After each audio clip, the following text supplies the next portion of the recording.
भोलेनाथ जो हैं दंडकारण्य से लौटे।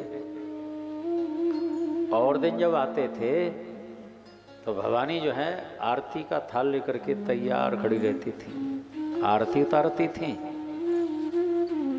और आज तो पार्वती दिखाई नहीं दी। आश्चर्य हुआ क्या कारण है।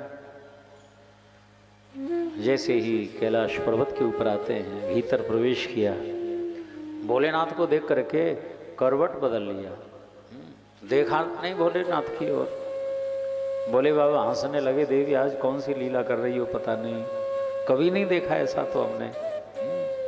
भोलेनाथ पास में बैठ जाते हैं, पूछते हैं प्रेम पूर्वक,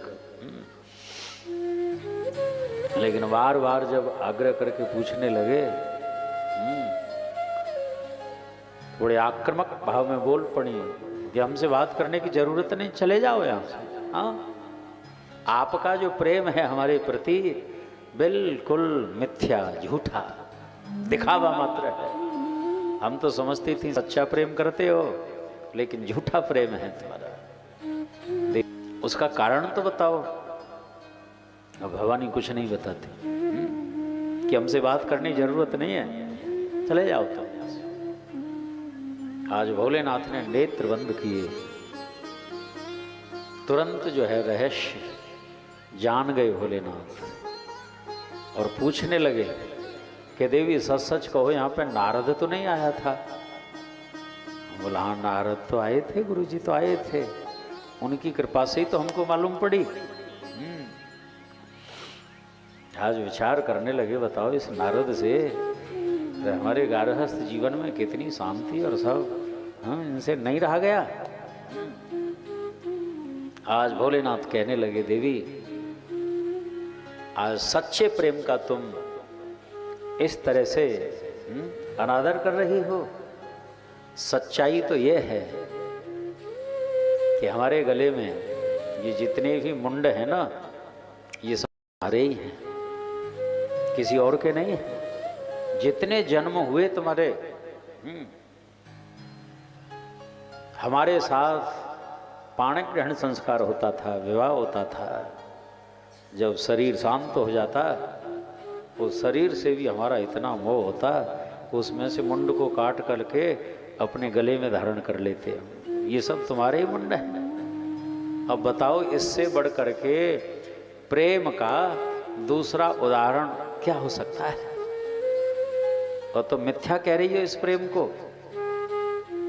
कथा ऐसी है कि जैसे ही पार्वती ने ये बात सुनी, इनका क्रोध और बढ़ चढ़ गया। सच क्यों?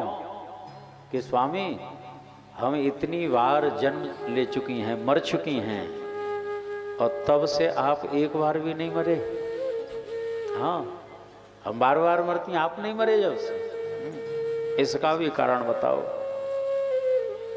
भोलेनाथ ने कहा कि देवी इसका कारण तो मेरे आराध्य प्रभु की इष्ट देव मम बालक रामा, मेरे बालक जो राम हैं, बाल कृष्ण गोविंद जो हैं, बस उन्हीं की अर्चा करता हूँ, उन्हीं की चर्चा करता हूँ, उन्हीं की महिमा का गान करता हूँ, जिसको अमर कथा कहा जाता है। काल हमको छू नहीं सकता, हिम्मत ही नहीं। और उनकी लीला कथा के संबंध से हम महाकाल हैं। एक तरह से काल हमारा कुछ बिगाड़ नहीं सकता, और ये सच्चाई है। सचना भगवान शिव का कब जन्म हुआ शास्त्रों में कोई उल्लेख नहीं है, कोई तिथि नहीं है जन्म की।